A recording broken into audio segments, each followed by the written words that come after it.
Now, the development in Senegal is a very positive, outcome, especially, to retrieve the image of democracy and the fortunes of democracy and people's enthusiasm in electing their leaders.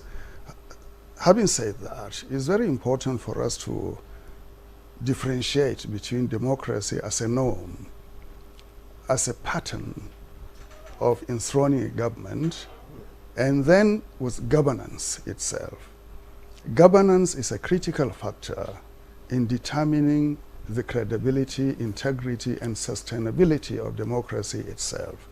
Where governance is failing, especially in terms of the capacity of leadership and accountability of those in power, it undermines the concept of democracy. It undermines people's belief in democracy and also destroys the faith that people have in the system of electing their leaders. And over time, people get wary of going to the polls over and over and over again, doing the same thing, but actually getting an outcome that does not meet their expectations. And I think that is what has happened in West Africa over the years. Like you said, 7 coups in the last 7 or 8 years, spanning mostly the countries of Sahel, but also threatening to happen in countries like Guinea-Bissau and recently in Sierra Leone and so forth. So it is very important for us to talk of leadership, good governance, rule of law, integrity, transparency, accountability, and things like that. And even the observance of human decency and human rights in order for us to now show up and build up democracy. So democracy is not something that subsists on its own. It's not a potted plant.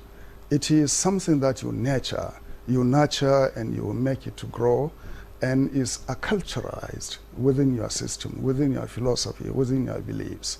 How far and to what extent have we actually domesticated democracy is something that needs to be examined very critically in West Africa.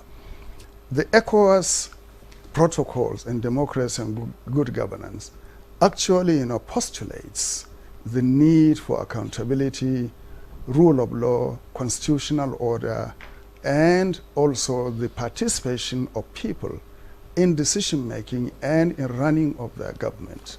How many countries in West Africa have afforded the people the opportunity to actually check their governments?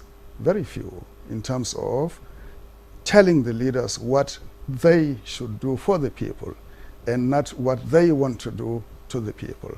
So in Senegal, what we witnessed, and I think I'm happy that my brother, Dr. Ejime, is here. We were in Dakar to observe the elections, and I had the good fortune and privilege to observe also the 2019 election in that country. The popular enthusiasm in Senegal, the discipline of the population, the sense of mission, and also patriotism underpin the election exercise in that country. The outcome is popular participation by young people, by women especially, who are the majority of voters, according to officials. So, and also, one thing we discovered is the leveling of the playing field in Senegal in terms of people coming out to aspire to become leaders and to be elected based on established rules and regulations of the conduct of election. You have referred to the Constitutional Council, Constitutional Court, and they have what they call the Directorate of Elections, the Directorate Generals of Elections, and also other regulatory bodies. Rule of law is paramount in Senegal, and that is why the democracy in Senegal has survived for the last 60 years or so without interruption. Only 2 countries in West Africa did not experience coup d'etat, Senegal and Cape Verde. So we have to be very introspective about the fate of democracy in West Africa and the type of governance that we give to our people and our country.